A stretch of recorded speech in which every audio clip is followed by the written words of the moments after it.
Bueno, ya veo que estamos casi todos, así que seguimos, ¿sí? Entonces decíamos que estábamos hablando con el compañero del singleton, que lo usan en una materia electiva, y que el singleton es muy sencillo de usar porque es una sola clase que lo que hace es que se garantiza de que haya un objeto cuya instancia es única, digamos, garantiza eso. En todo el sistema no se van a crear más instancias de esa clase, sino que por eso se llama singlet, ¿sí? Es el único.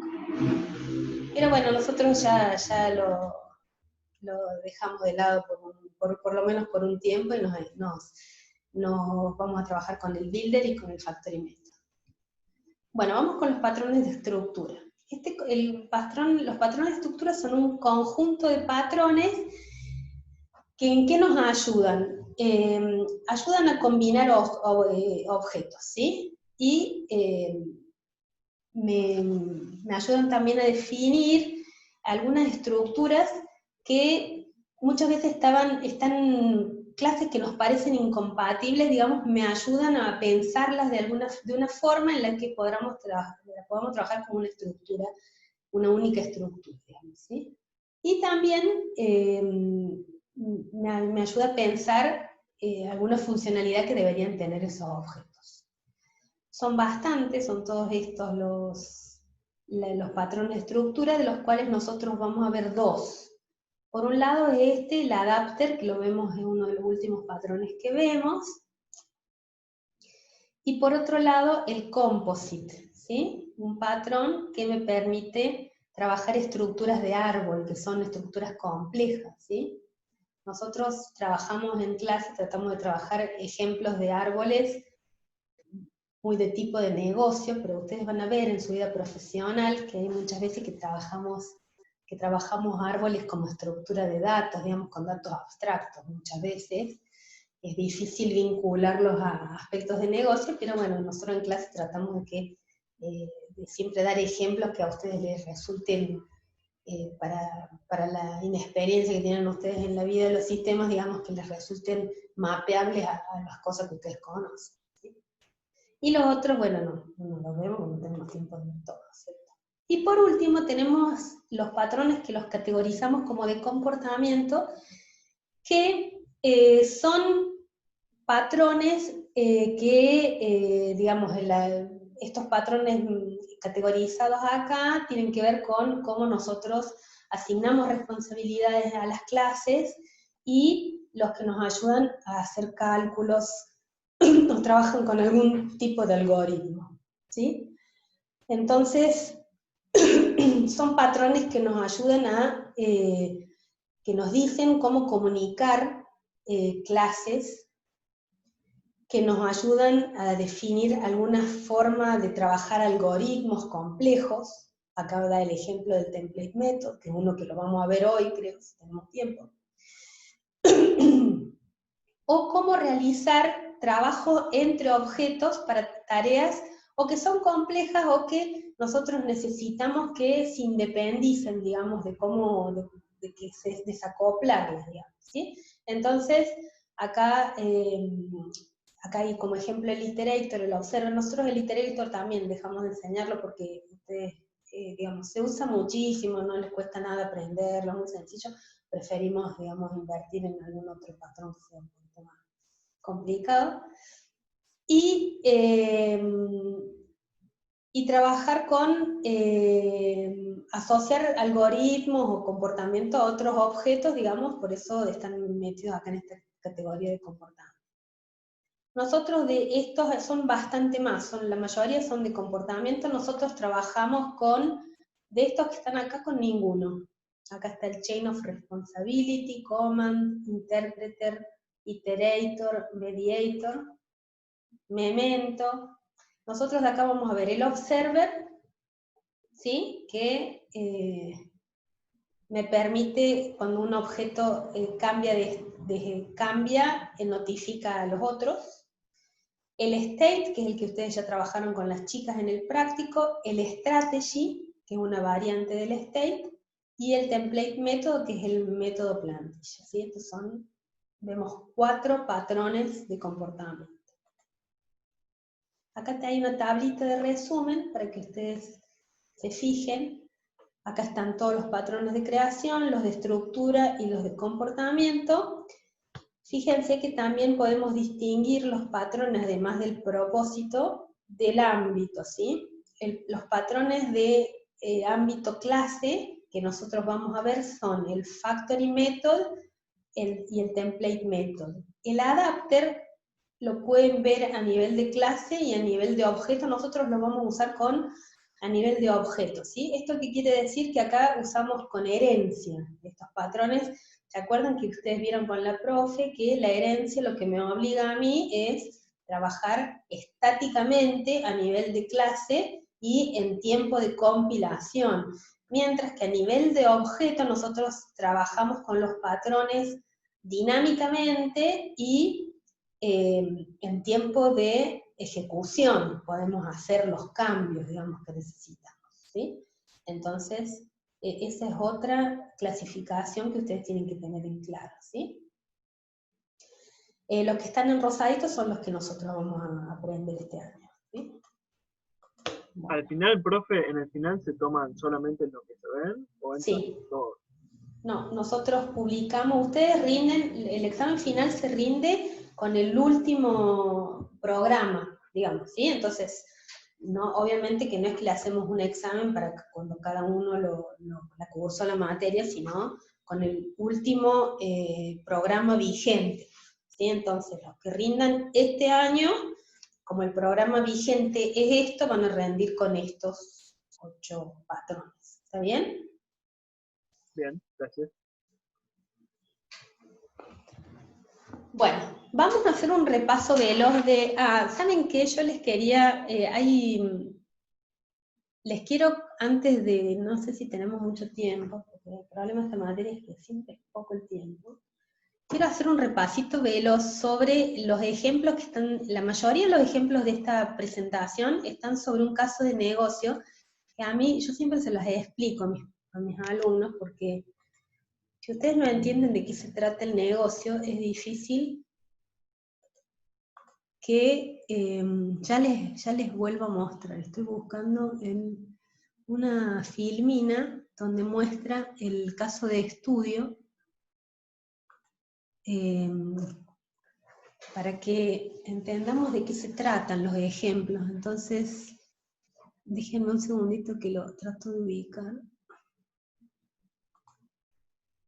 Un minutito ya les muestro. Estoy segura de que ayer lo vi a esto. No sé por qué no lo estoy viendo ahora. Caso de estudio, acá está. Acá está. Bueno, ahora les voy a compartir de nuevo.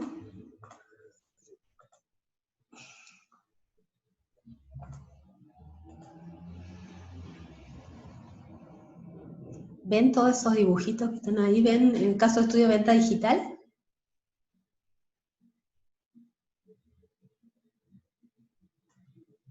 Sí, profe. Ahí, Sí, profe. ahí lo pongo en modo de ejecución. ¿Se ven, chicos? Bueno, está puesto como con estereotipos de, así como si fuera los estereotipos de análisis, con clases de entidad de análisis, pero era porque es más, entran más. Les digo rapidito para que entiendan la estructura de la mayoría de los ejemplos de esta PPT, ¿sí? Vi que Judith cambió algunos ejemplos, pero la gran mayoría están puestos. La venta digital es ese tipo de negocio como Amazon, que vende libros, o ahora vende de todo, eBay, digamos, ¿sí? Cuando hicimos este enunciado, en esa época solo se vendían libros, discos, juegos, digamos, vendía como todo ese rubro nada más, ¿sí? Entonces, todo este ejemplo está basado en eso. Entonces les muestro, empezamos por este lado de la izquierda, quiero que ustedes vean qué es lo que se vende, digamos, la estructura de producto que se vende. Fíjense, que es como el solcito que tiene todas las flechas alrededor, es el artículo, que esto es lo que se vende en este dominio. El artículo, fíjense, es una abstracción de la cual heredan los libros, la música, los juegos de video, las películas. ¿Ven? ¿Sí? Entonces, es una herencia de los artículos, casi todos los artículos se comportan igual, digamos, por eso hay una herencia, pero las películas tienen particularidades, los juegos tienen particularidades, la música y los libros, cada uno tiene sus particularidades, pero en general, para los efectos de la venta, son todos artículos, ¿sí? Se venden en la página web de la misma manera. ¿Qué cosas tiene? El artículo tiene un tipo, tiene una imagen para vender en la página, un idioma, porque es multiidioma, ¿sí? Tiene el artículo específico, que es lo que finalmente yo comercializo, ¿sí? Porque el artículo en sí es, digamos, una abstracción. Es como la biblioteca, ¿se acuerdan que yo tengo el libro, sería el título, la editorial, qué sé yo, pero lo que yo tengo realmente en la biblioteca son los artículos específicos, digamos, ¿sí? O los ejemplares. ¿Se entiende esto, chicos? Díganme sí o no, así yo avanzo. Entonces, lo que ¿Lo puedo explicar de nuevo, profe, esa parte? claro, les digo lo de la biblioteca porque son los primeros ejemplos que ustedes ven cuando hacen sistemas, ¿sí? Yo en la página web que muestro un artículo, pero esto es una abstracción. Lo que yo vendo realmente son los artículos específicos que realmente tengo en stock, ¿está bien? ¿Cómo se llama? Y igual que el artículo, suponete que vos tenés el libro, no sé, no se me ocurre ningún libro, a ver.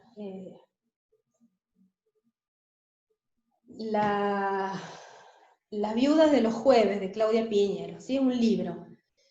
En artículo, en esta clase yo voy a guardar la abstracción, digamos, voy a guardar el nombre, la autora, ¿sí? Todos esos datos. Pero lo que yo vendo realmente es el libro físico, o sea, que yo lo tengo que tener realmente al libro, que se llama así, en algún depósito para poder mandárselo a alguien, ¿sí? Hacer todo esto. ¿Se entiende? Puede pasar que a mí se me agoten los libros y a mí, digamos, el objeto tipo libro lo voy a seguir teniendo. Ahora, no puedo vender nada si no tengo libros físicos que serían los ejemplares reales para vender. ¿Se entiende? Sí, sí, gracias. Y si yo lo pongo en un estado agotado, bueno, ya sé que hasta que no se deje de estar agotado, lo sigo teniendo en el sistema, pero acá no tengo nada. ¿Se entiende? Bueno. Entonces, tiene algunos, el artículo tiene una productora, un tipo de productora, ¿sí? El libro en particular tiene comentarios, temática, autor, ¿sí?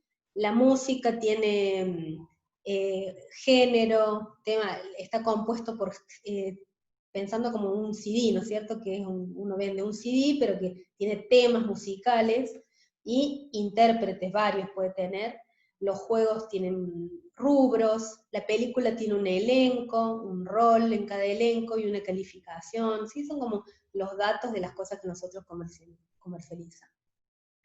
Y acá, estos movimientos toca artículo es un atajo para no hacer tan grande el sistema, digamos, esto en la vida real no se maneja así, pero nosotros acá manejamos los movimientos del stock del artículo de esta forma, digamos, estas transacciones acá, para simplificar el dominio.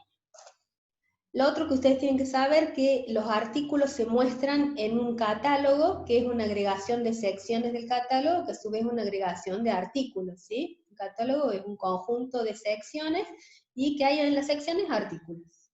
¿Está bien?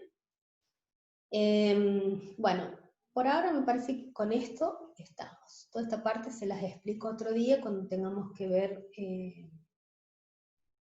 otras cosas de acá. ¿Sí? Pero con esta sería la estructura de producto de lo que vende este dominio. Bueno, entonces vamos con el state. Este lo vamos a ver medio rapidito porque ustedes ya lo vieron con las chicas, ¿cierto? ¿Lo vieron con este ejemplo? ¿Con este dominio? No, lo hicimos con la carnicería. Bueno, entonces... El frigorífico, perdón. Corte vacuno lo vimos. Digo yo, ¿qué carnicería? Sí, Bueno. perdón, el frigorífico. Bueno, el state es un patrón de comportamiento, ¿ven? Está pintadito acá, es un patrón de comportamiento. ¿Para qué sirve el state? Lo que hace el state es, se puede aplicar siempre que un objeto cambie su comportamiento si cambia el estado, ¿sí? Nosotros, ¿se acuerdan que vimos en muchísimos de los ejercicios que nosotros hacemos?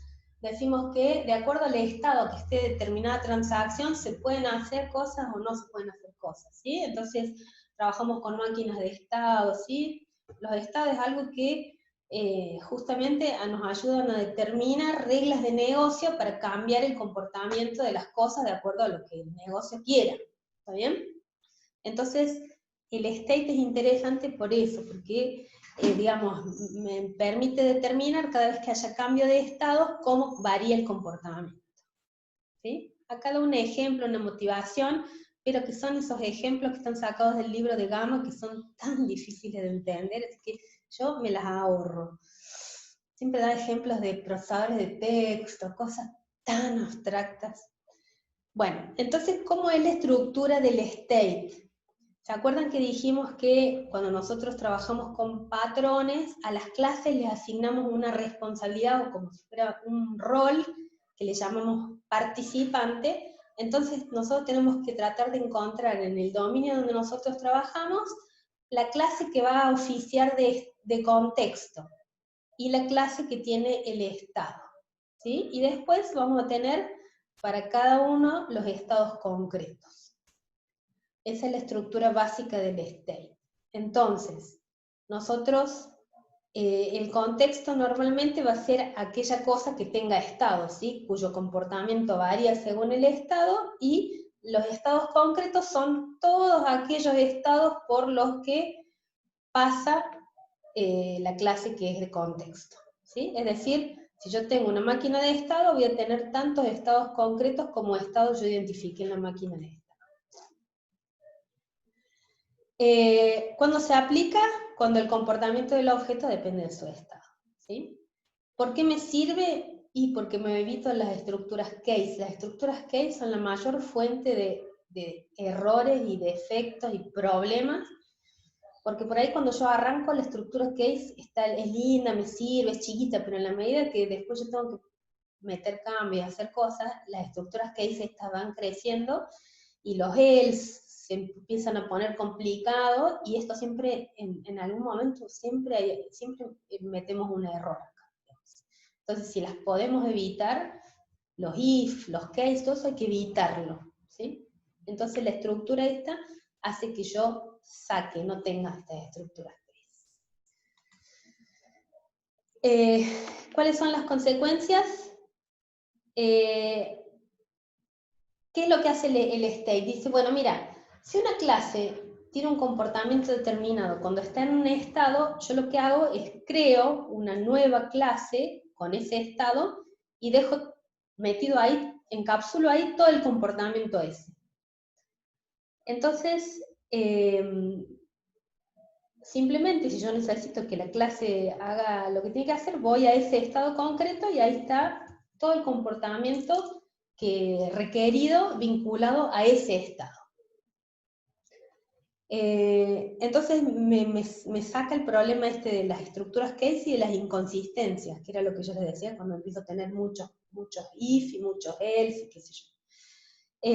Entonces las transiciones de estado son mucho más sencillas de implementar, porque todo el comportamiento está encapsulado en la clase que se llama, como es el estado ese que tiene el comportamiento, ¿sí? ¿Cuál es el problema que tiene este? Y imagínense, si yo tengo una máquina de estado con 10 estados, y la estructura me crece en 10 clases nuevas. ¿Estamos?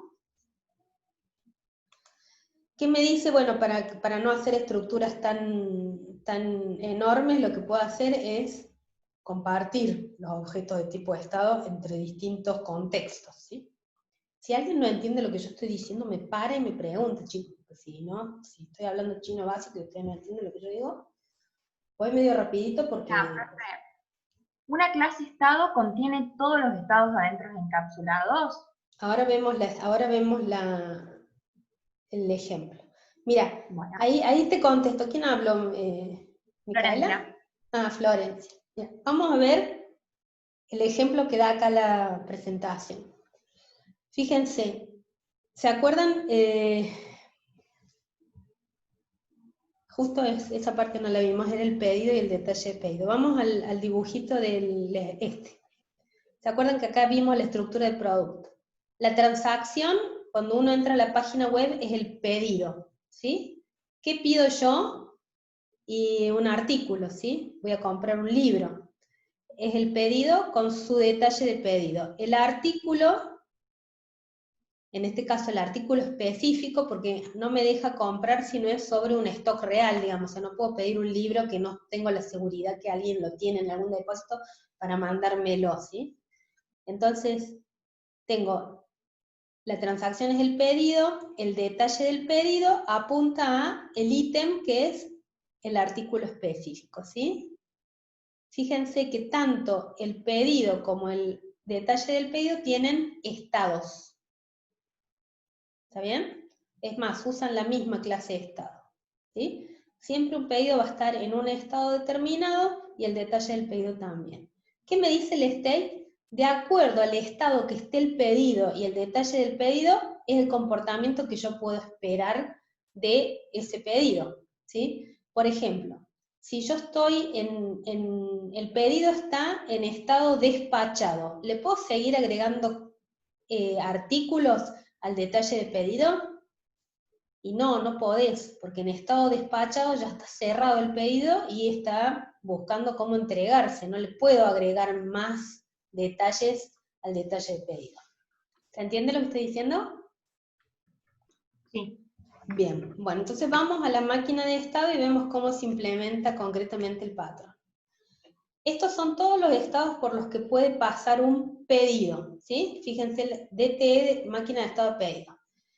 Cuando lo creo, creo el pedido, se crea en carro de compras, ¿sí? Los carritos, vieron de las paginitas de los e-commerce. Cuando termina de comprar la persona, lo pasa a estado confirmado.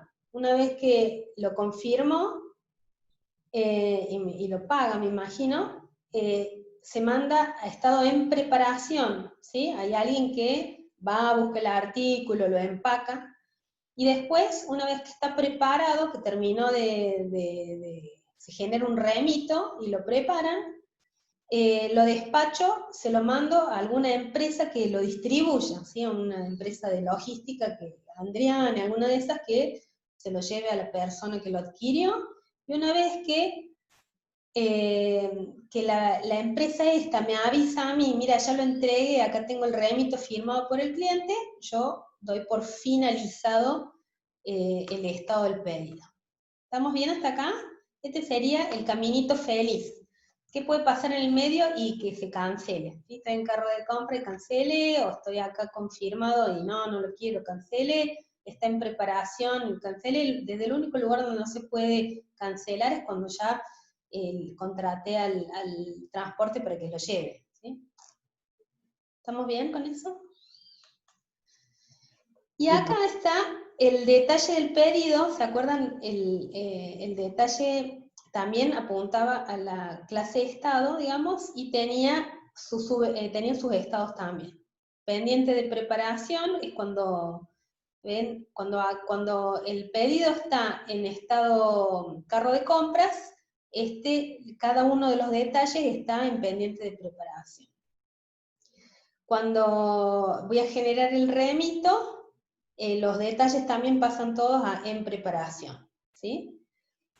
Cuando termine la preparación, está en estado preparado y después está en despacho cuando sale el transporte. Y este tiene subestados, qué sé yo, porque bueno, a veces vieron que a veces algún detalle en particular no se entrega o está en mal estado, o me lo devuelven, no era el que yo había pedido. Esto es más complicado, digamos, ¿sí? Pero en principio estos serían los estados del detalle. Entonces veamos un poquito cómo es la estructura, ¿sí? ¿Cuál sería para ustedes el contexto acá? La clase que oficia de contexto.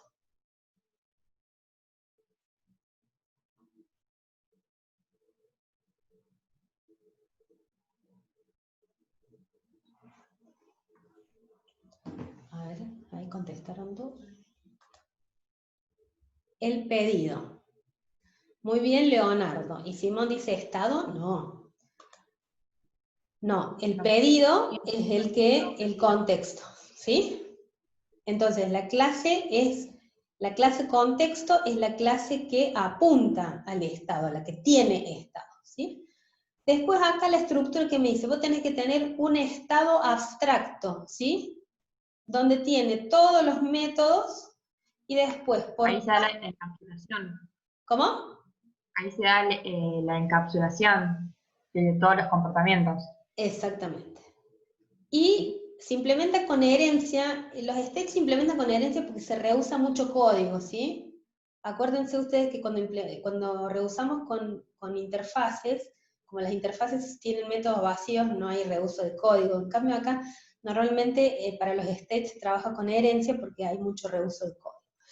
Entonces, bueno, lo que hago, antes lo que hacía yo, los pedidos tenían estado y se terminaba la cosa acá. ¿Sí? Ahora el patrón dice, no, ahora vamos a rediseñar y vamos a crear una clase por cada uno de los estados que vos tenías en la máquina de estados, ¿sí? Entonces, fíjense, si ustedes se acuerdan, en la máquina de estados nosotros teníamos en carro de compras, confirmado, en preparación, despachado, finalizado y cancelado. Entonces voy a esperar tener una clase por cada uno de estos, ¿ven? Preparado, finalizado, despachado, en preparación, ¿sí? Y con el detalle de pedido lo mismo. Voy a esperar, no los pusimos todos acá porque no entran, no se ve nada si los pongo todos, ¿sí? Pero, Una pregunta, profe. sí. Pues sigue, perdón. Bueno, entonces, ¿qué me dice el patrón? Bueno, entonces ahora lo que vos vas a hacer, vas a crear para cada uno de los estados una clase. Y dentro de la clase vas a tener los métodos que afectan al pedido cuando está en ese estado, y todo el comportamiento va a estar encapsulado en esas clases, ¿sí? El comportamiento que se espera de un pedido cuando está pendiente de preparación va a estar metido acá. Es decir, voy a tener los métodos. En realidad cuando ustedes hacen herencia tienen que heredar todo, y a algunos les van a poner una implementación trivial, es decir, que va a decir, el estado, cuando está en estado pendiente de preparación, no puede hacer tal cosa, un cartelito que diga eso, pero esa es la forma que se trabaja, ¿sí?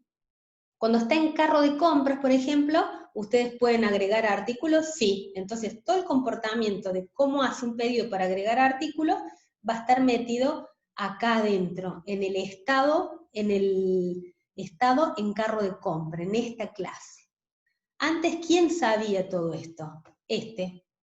Todo este código estaba metido acá adentro. Entonces el pedido, lo único que venía, le preguntaba che, ¿estoy en carro de compra? Sí. Ah, entonces puedo hacer todo esto.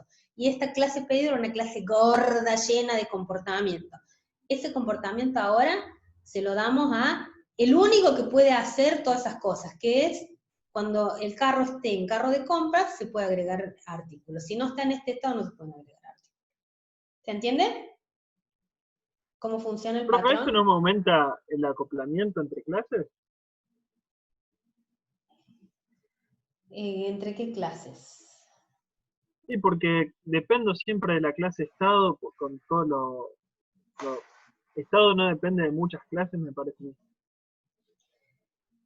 El estado, esta es una clase abstracta, digamos, vos en realidad siempre el pedido digamos, esta es una clase que yo la tengo nada más que para heredar. Las clases que van a ejecutarse, digamos, van a ser la que le corresponda de acuerdo al contexto de ejecución, ¿está bien? No es que se ejecutan todas juntas, o todas en el mismo momento. En un momento voy a ejecutar la que necesite.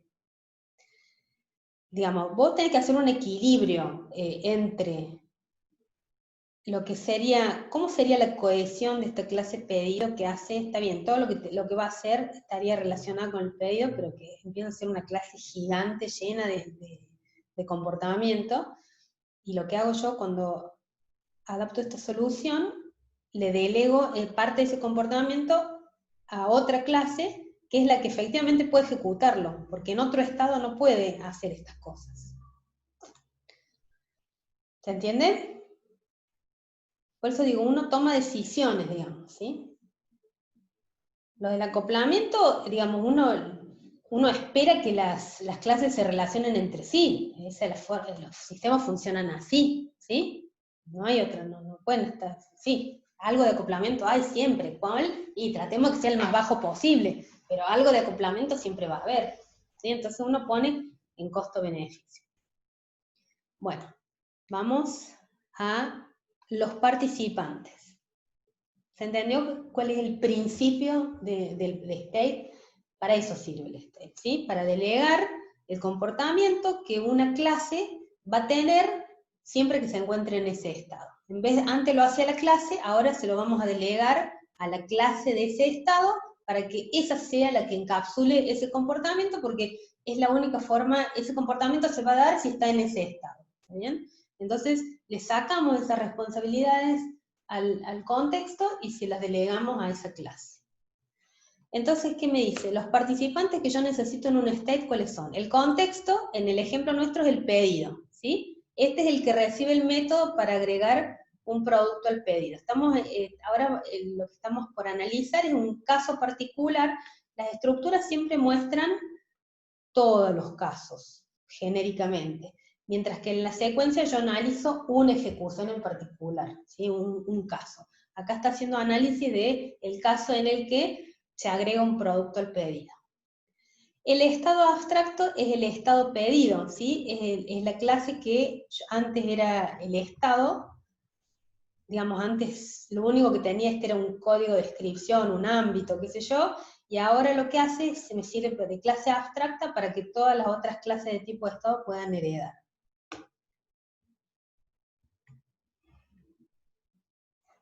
Y el tercer participante son cada uno de los estados concretos. Son todos los estados que yo tengo en mi máquina de estado, ¿sí? Que resuelven la petición en función del estado en el que se encuentra. ¿Cómo es el proceso en este caso en particular? El gestor le dice al pedido que agregue un producto a la lista de los productos que tiene. El pedido, en vez de hacerlo él, como antes del rediseño, le delega la petición en función de su estado actual, que corresponde al estado en carro de compras, porque es en el único momento en el que puedo seguir agregando productos, ¿sí? Y la instancia de estado concreto resuelve la petición de agregar un producto al detalle del producto. En el caso de un estado compuesto, los estados compuestos, Simón, acordate que a los efectos de la implementación son todos estados. Eso lo vimos cuando nosotros vimos máquina de estado. Un estado compuesto, digamos, o sea, el estado compuesto es una abstracción. Finalmente, los subestados son los estados reales con los que yo trabajo en el momento que tengo que implementar, ¿sí? Yo el estado compuesto es una abstracción que después en la implementación no existe, lo que existe son los subestados. Bueno, ¿se entendió hasta acá los participantes? Veamos la secuencia. Fíjense, el gestor pedido le dice, invoque el método agregar artículo del pedido, ¿sí? ¿Qué le pasa? Un artículo de tipo artículo específico, la cantidad de ese artículo que va a comprar y el precio. Y el pedido, en vez de, directamente el pedido, en vez de agregar a su detalle el artículo, ¿qué hace? Le delega el agregar artículo al estado, este nuevo que yo inventé ahora con el state, que se llama encarro de compra.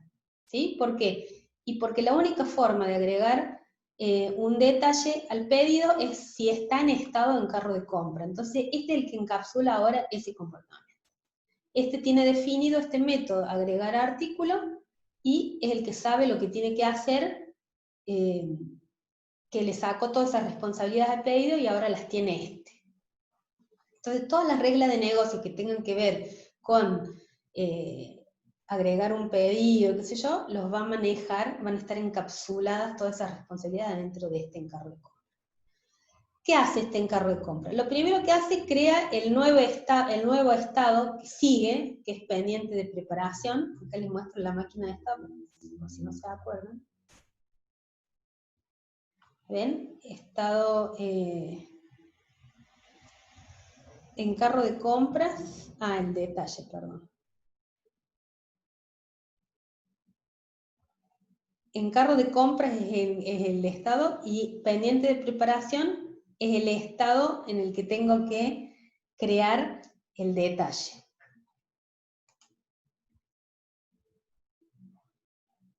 Entonces lo primero que hace es crear el estado pendiente de preparación. Lo segundo que hace es crea un objeto de tipo detalle. ¿Con qué datos? Con los que le pasó el gestor, que era el artículo que había elegido la persona, la cantidad, el precio, y fíjense qué le pasa acá. ¿Qué es esto? Uy, perdón. Le pasa el estado, ¿sí? Le pasa el puntero de sí mismo. ¿Está bien? ¿Para qué? Para que después pueda setearle el nuevo estado al pedido. Y finalmente, con todos esos datos, es capaz de crear un nuevo artículo en el detalle. Lo último que hace es dejar el detalle del pedido en el nuevo estado que es pendiente de preparación. ¿Sí? Este sigue quedando en carro de compras, porque puedo querer agregar otro detalle más, pero el detalle de pedido queda en el estado pendiente de preparación. Entonces, ¿por qué me sirve todo esto? Primero, elimino las sentencias case y uso polimorfismo. ¿Sí? Fíjense que el método agregar artículo del pedido se llama igual que el agregar artículo del carro de compra, y es la forma en la que puedo implementar delegación. ¿Está bien? Si no, no podría implementar delegación si no se llama exactamente igual. Y ¿esto qué me permite? Que si yo cambio las reglas de negocio y necesito nuevos estados y necesito más comportamiento, no tengo que tocar lo que ya anda, sino que simplemente agrego una clase nueva, un estado nuevo, con los métodos nuevos que hagan las cosas nuevas que yo necesito, y eso me permite que el código sea más escalable, porque no estoy modificando cosas que andaban bien, sino que simplemente agrego más funcionalidad. ¿Se entendió, chicos?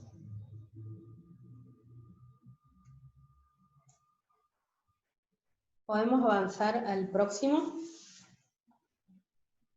¿Vieron un ejemplo con las profes? Del frigorífico, y resolvieron el frigorífico.